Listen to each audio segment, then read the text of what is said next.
Okay, this is second boss RLP on A22. It actually goes pretty smoothly, so I'm just going to walk you through what I did here. We lusted it off the bat, so that is kind of what I'm using as a first cooldown for the first ad. I don't pop anything else with that, I believe. And so when the Inferno's coming out, I just precast a Healing Rain, get a downpour right away, some healing surges. All that's while Cloudburst is down, so as you can see I just like pop Cloudburst for a big boost of healing at the end there for everybody. Obviously the tank needs a little bit more focus because they're dealing with that dot, so yeah, just keep that in mind when you're healing everybody.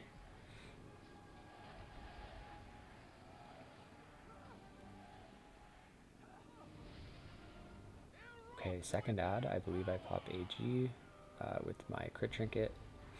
And then once again, just a downpour, some chain heals, healing surges.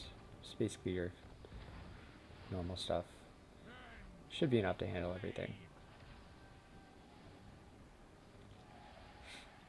Really, I find the key to healing through the Infernos is to be a little bit preemptive, just so you're not wasting a few globals when it comes out. So, you know, precasting the Healing Rain, making sure whatever cooldowns you use are already popped, and then just going big with AoE right away.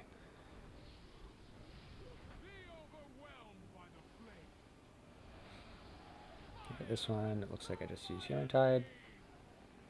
I used a Nature Swiftness Chain Heal, I believe. Once again, all while Cloudburst is down.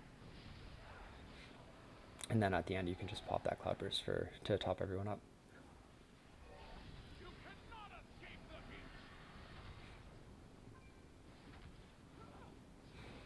This can be a lot spicier depending on whether or not your tank is good with handling the debuff. This tank wasn't bad, so that makes it a bit easier, but you should be able, even if a tank is having, you know, some trouble with it, you should be able to get them if you just, you know, kind of focus them as your healing surge or your chain heal target. For this set, you can see I use Slink. And another thing to keep in mind while you're healing through the Inferno, because it doesn't like one-shot anybody, it usually only takes like 20 to 30% of their health. You don't have to keep everybody fully topped up. You can just keep them just enough so that they don't die, and then, you know, top them up later after when you're moving and stuff like that.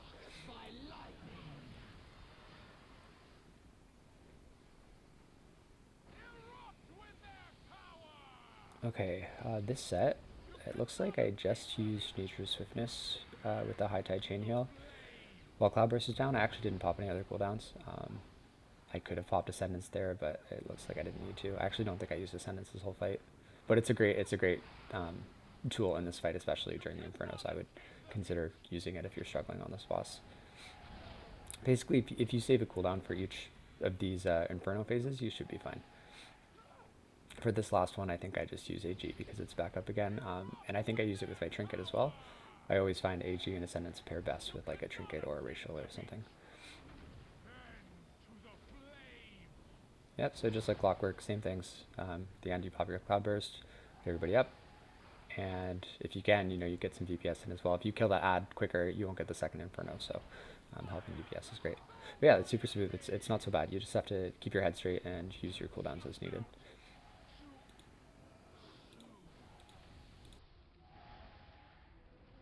Vile monster! I protect these life pools.